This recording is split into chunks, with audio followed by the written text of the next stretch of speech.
Yo, what does up? Welcome back to Reviews with Jake, where I just got done watching The Conjuring. The devil made me do it. See that? Hope you like small font sizes, because with a long ass title like that is what you get. The Conjuring, The Devil Made Me Do It follows Ed and Lorraine Warren into, you guessed it, the devil made me do it case. Dude commits murder, claims to be possessed, and the Warrens do a little deep dive and investigating to see if they can prove his innocence. Hot damn, the Conjuring universe is quite the game of battleship, hits and misses. You got the mainline Conjuring movies, both of which so far have been directed masterfully by James Wan. Then there seems to be a countless amount of sideshow gigs that they seem to be doing that are within the same Conjuring universe. Pretty much every single one of those has been serviceable at best, but mostly, frankly, they're shit. It's gotten to the point that the Conjuring universe, when weighing the red and the green, the good and the bad, it's getting a little bit more red than I'd like it to be, starting to make me wonder if I even like this universe anymore. But I've always held on to hope, because despite all of these countless bad side films they keep doing, the main Conjuring universe films have always been good. Up until this one, 2 of 2 were directed by James Wan, and they were awesome. Starting to make me wonder if he was like protective over the namesake of the franchise, like he didn't want anyone else to touch it. I don't know what the case was, but it seems to have been working. Up until this one, the third Conjuring film, in which James Wan did do some writing, but did not direct.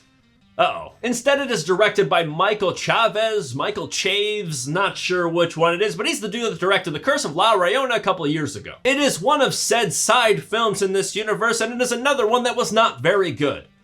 Well, I'm happy to report that the direction of the film is not the most glaring weakness that the film has, which is an encouraging start. Don't get me wrong, it is not up to James Wan's caliber. He would run circles around this film director-wise, but he's kind of an alien, so someone not directing as good as him? Well, welcome to Earth. I'd say most of the positive, strong things that I have to say about this movie stem off of the direction, which is good. I mean, I'll start with the cinematography. He worked in a couple oneers, which I'm always a sucker for, and some of them even felt like a James Wan oneer, like stuff that you see in the other Conjuring films. There's a handful of really nice shots throughout the whole course of the film, some of which are nice little Easter egg nods to other films. You can tell that it's actually a very well thought out film in terms of the shooting. They didn't just huck things into frame and call it a day. Same goes with the lighting. It is a very strong film in terms of the lighting, in terms of balancing the really vibrant brights and the really deep shadows, as well as there's some really nice warm tones that they worked into it. The film had a very nice look. I could definitely see the Michael Chaves / Chaves influence here, because I remember when I was watching The Curse of La Llorona a couple years ago, I remember it being a really well lit film. Granted, I also remember not exactly agreeing with all these choices in terms of really grim lighting when it's supposed to be set in LA. Didn't think that always fit. But here I felt like the moody cinematic lighting really set the stage for some really horrific stuff. There were a couple really tense sequences that were really well directed, well executed, that deserved a round of applause after the fact for being such a strong sleight of hand. And even if you disregard the overall tension, I think that there were just some really spooky ideas, concepts, and visuals featured in the film. That is kind of an underrated aspect of the horror genre, especially nowadays. Nowadays it's all about the jump scares, like it's all about orchestrating the jump scare. That's what horror is, instead of something that's really gonna stick with you and haunt you after the credits finish rolling. True horror, in my opinion, is something that's gonna crawl underneath your skin and live there long after you finish watching the movie. And while the film does not swim in like an abundance of memorable sequences like this, the stuff that really sticks with you, just a thing or two here and there goes a long way. This is something that most of the films within the Conjuring universe lack, disregarding The Conjuring 1 and 2.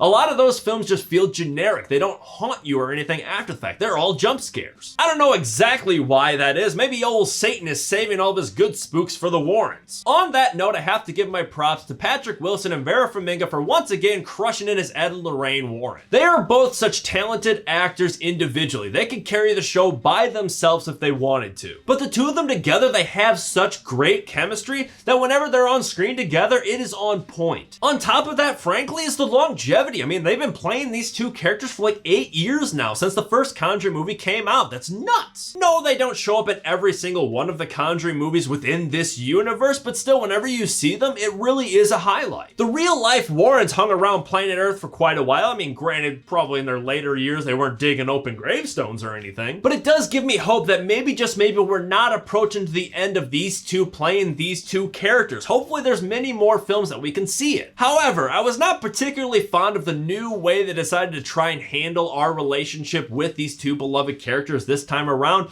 and that does does kind of lead me right to the cons. If you take the first two Conjuring films into consideration, what exactly are they? It's not just the Warrens versus evil. In the first film, they go to Rhode Island and team up with the parents, stay in their house with their daughters and everything, and they fight evil together within the house. In the second film, they go all the way to London. They meet the Hodgson family, stay with the family, stay within their house, and battle evil within the house together. I think those are two really important aspects to bear in mind when you consider the success of the two Conjuring films. There's the staying with the family, growing with them together, battling the evil together. It's not just the Warrens, it is the family. And also the fact that it takes place within a house. It's a small confined thing, almost like a cage match with the devil. This third installment, however, you don't get either of these aspects. For starters, the Warrens don't stay with the family. They kind of go off and do their own thing to battle on a different front. You don't really get that camaraderie, that growth, that bonding that really makes it feel that much more intimate. The Warrens are on the road playing investigator like the in Winchesters, while the family is kind of at home battling the evil themselves. This particular battle against the devil just feels disconnected, disjointed. It feels too spread out with like too many mini battles happening instead of like one big one where everyone's fighting on one front. And while yes, it does feature a few really memorable, noteworthy sequences that are really well crafted like the superior Conjuring films, it equal parts features horror that mirrors that of the other bad Conjuring universe films, that jump scare hoopla. Some of the horror sequences were a little too hokey for me. Like I get, in terms of horror, the line between funny and creepy can often feel really thin and gray, but some of the scares in this film crossed that line and legitimately had me laughing out loud at the absurdity. There were also way too many predictable and formulaic jump scares. You know the template. They look one direction, when they turn back, there's a face there. James Wan is the master of avoiding these templates. He gives you scares that you legitimately have never seen before, and that's why it works. That's what the Conjuring films have been up until this installment. But now the other predictable problems from the other Conjuring universe films are now bleeding into the actual Conjuring films, and that's a little